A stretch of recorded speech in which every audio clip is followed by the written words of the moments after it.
Respiration can be defined as the synthesis of ATP, cells making ATP, adenosine triphosphate.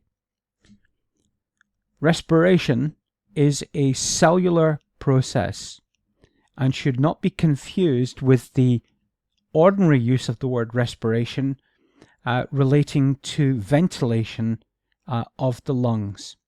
This is a cellular process taking place within cells in which cells manufacture ATP for their own internal use. Cells do not transport ATP.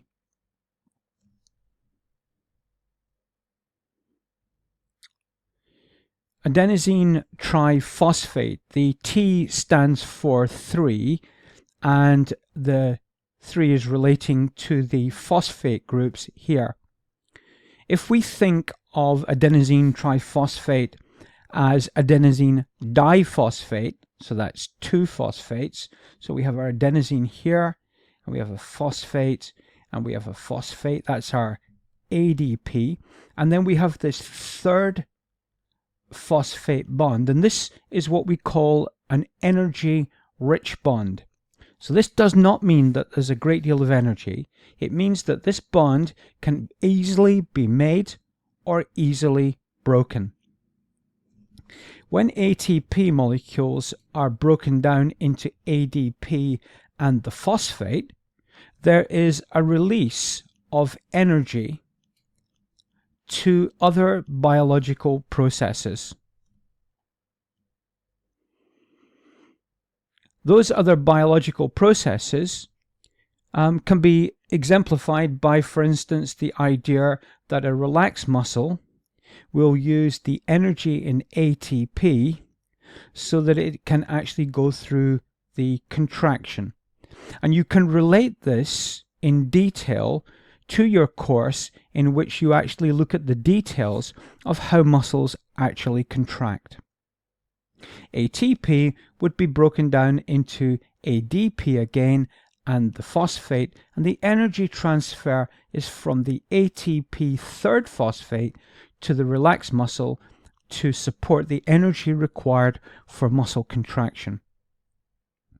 However, there are many other biological, physiological processes to which we could have placed in here rather than the example of muscle contraction, such as active transport.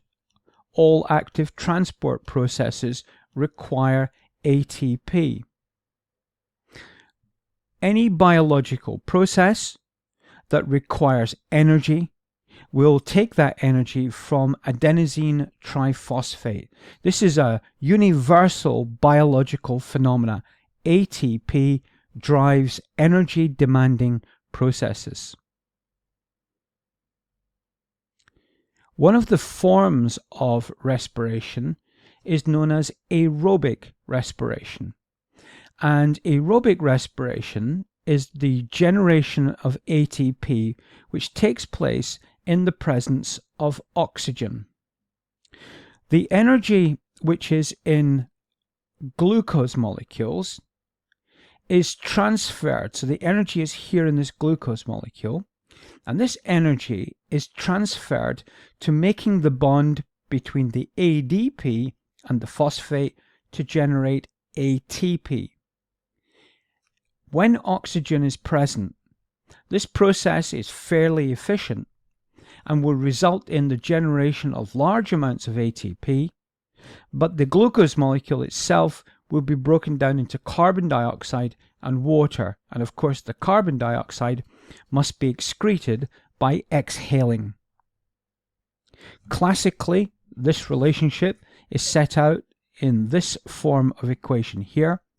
Glucose in the presence of oxygen, making this aerobic respiration, along with ADP and phosphate, is used to generate ATP, so the energy in here has now been transferred to here, and we create the waste molecules of carbon dioxide and water.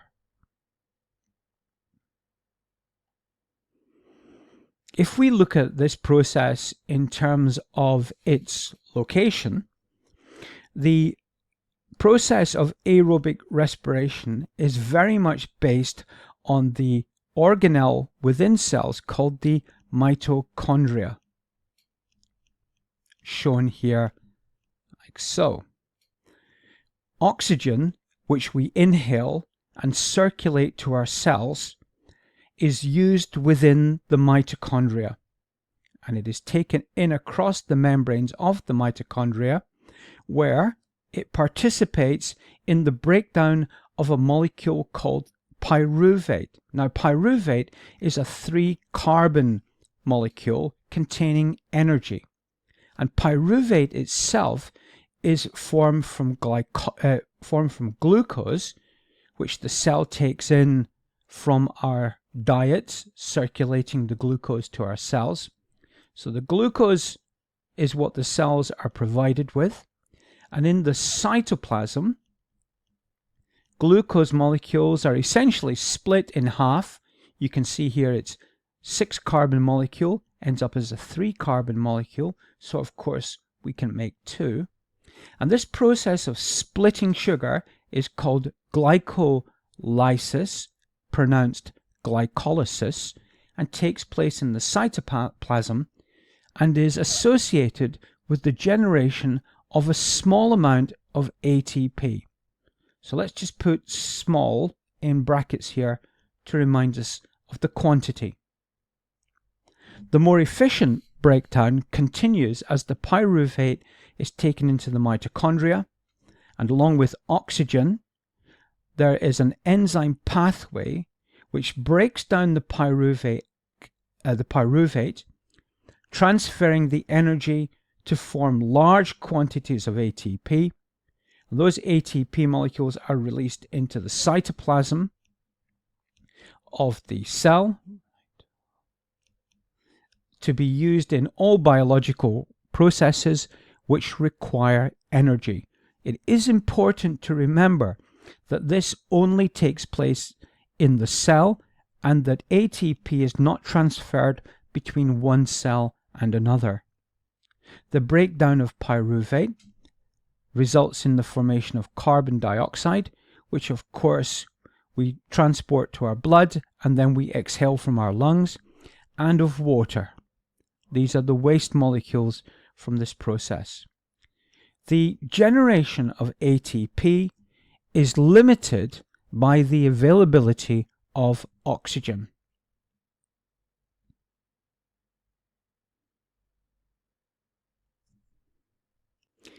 If we look at an application of what we've just learned, here we have a person who is at rest, and here we have a person who is undergoing exercise.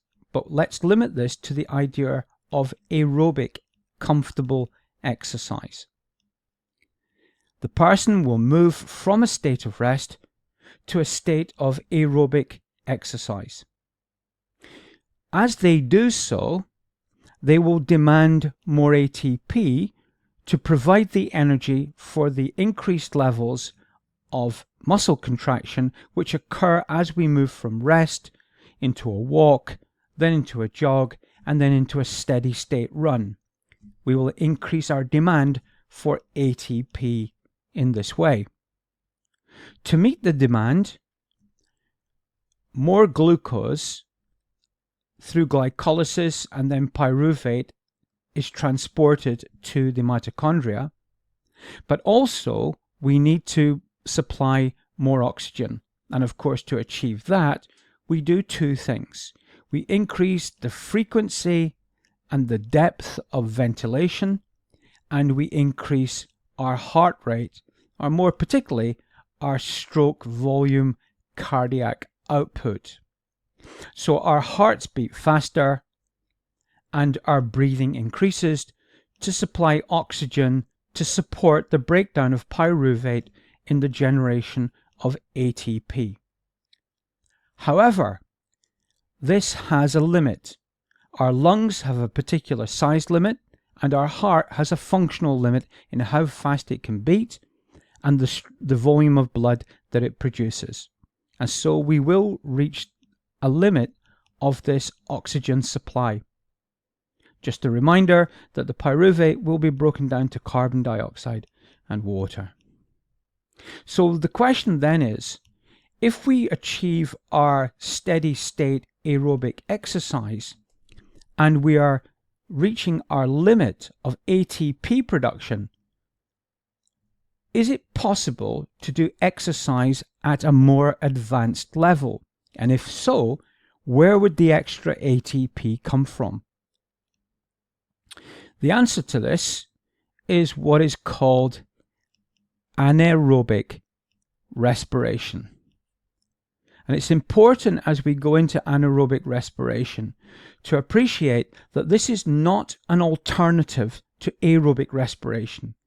Anaerobic respiration acts as a supplement production of increased ATP levels to add to the maximal ATP produced by the aerobic pathway. The way that this is achieved is not through the mitochondria.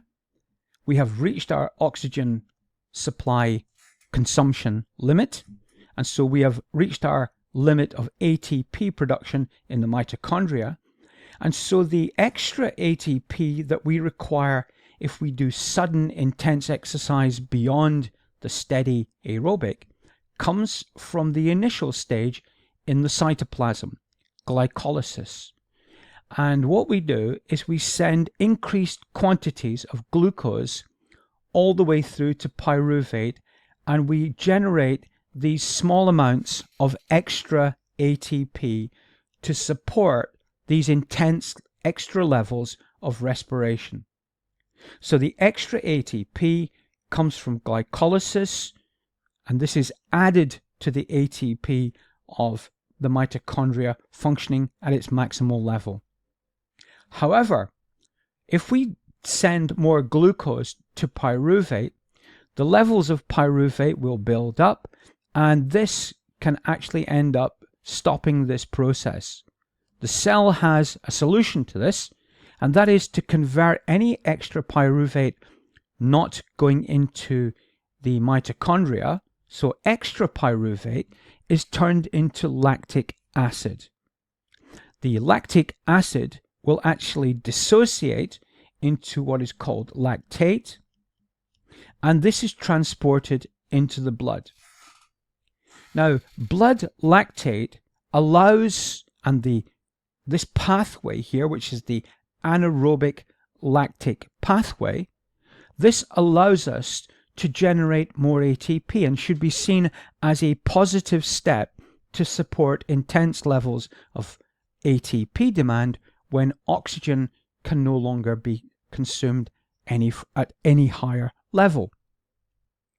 The blood lactate is then, interestingly, used by resting structures and actually converted back into glucose and stored as glycogen. The blood lactate can also be taken up by the heart, and heart muscle can take lactate directly into its own respiration, which is a unique feature of the heart muscle. So this pathway which we've just described is anaerobic, and it's this portion here through to lactic acid. That part there would be described as anaerobic, and some people will call this the anaerobic lactic pathway. And this is responsible for producing extra ATP once we have reached our oxygen consumption limits. There is still remaining within biology and sport physiology a myth that lactic acid causes fatigue. This is not the case. The cause of such fatigue is primarily due to what is called exercise-induced acidosis. This is perhaps the major factor in causing exercise fatigue. ATP, I will remind you, is broken down into ADP on the contraction of muscles. If we take a closer look at the chemistry, then ATP is actually involved in what we call a hydrolysis reaction. Hydrolysis, water splitting, and here I've added to our equation water, H2O. When the ATP is broken down to send the energy to contract a muscle, the water is also broken down, and the OH group attaches to the ADP, and that leaves behind it the hydrogen ion. So that's a hydrogen ion, and a hydrogen ion is often known as a proton, and this is associated with what we call acids. So acids all characteristically produce hydrogen ions. And this hydrogen ion acidity is what interferes with the enzyme reactions in a muscle cell and results in them slowing down and becoming fatigued. The acid also will interfere with the actual mechanism in which muscles contract. You should take a look at the cross-bridge cycling in that part of the course. You'll notice also that we have phosphate here. This too is associated, when it accumulates in high levels, with exercise-induced fatigue. So not just the protons and hydrogen ions, but also the accumulation of phosphate results in the fatigue that we associate with intense or prolonged exercise. And so this is the correct explanation for fatigue, which occurs during exercise, and the idea that lactic acid causes fatigue is a busted myth.